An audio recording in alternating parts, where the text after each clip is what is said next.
Hello, everyone. My name is Carrie Kennedy, and I'm going to be going over the introduction.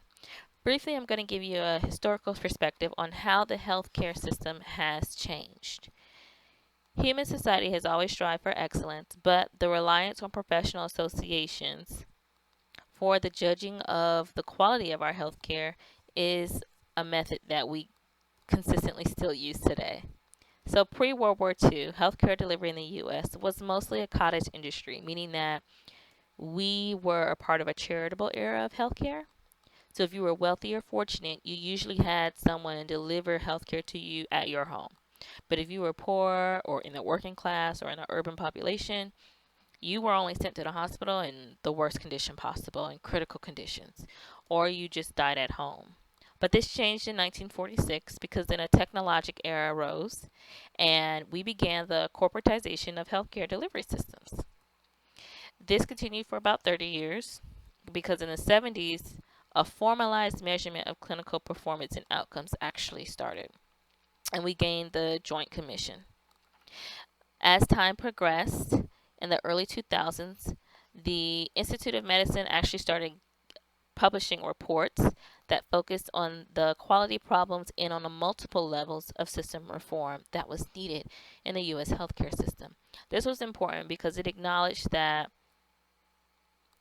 not just nursing, but healthcare in general was a system of care that was delivered by individuals who function on a cross-functional and interdisciplinary level, meaning that we were made up of individuals that created teams to deliver services.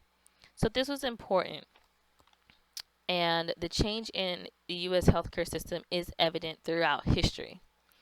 Next, I'm going to give you some overview on a few terms because that leads into the next slide coming up. So the terms I'm going to go over is errors, failures, and adverse or sentinel events. Errors are processes going wrong because of an inappropriate approach or a process was completed in a way not intended. They are also mistakes that are assumed negative intently and harmful behaviors. Failures are about new processes not occurring as expected. Failure is a situation in which there is a lack of success.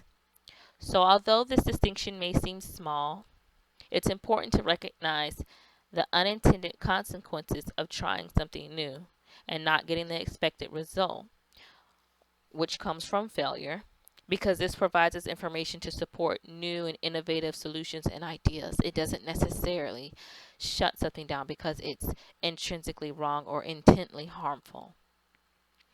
Now, adverse events or sentinel events do still happen because they are an unexpected occurrence involving death or a serious physical or psychological injury or the risk thereof. And they signal the need for immediate investigation and response. When this happens, this lets us know that there's an issue of quality. Healthcare organizations, no matter what, we do strive to embed quality in every service that we provide, especially as nurses, because our focus is on patient centered care. Healthcare organization success lies in the ability to incorporate quality as a key component of their strategic mission and to implement a model by which they continually evaluate and improve. No matter what, no matter what team you're on, this is an interdisciplinary business or corporation. So quality is everyone's responsibility. Whether it's a business strategy, a centralized philosophy on your floor or in your facility, accountability is at every service level for quality because quality is everyone's job and everyone has to be educated and demonstrate competence on quality from as high as the leadership to as low as the providers because it's the lack of quality care, safety, and the lack of evaluation of risk that leads us to the implications of poor application. It leads us to the failures and errors that occur. And on the next slide, you'll find out how these implications of poor application affect society with an updated statistic on the prevalence of error the examples of the impact of these implications, and then what our culture or environment should strive to represent and what should be the model of our practice that our goals should be towards.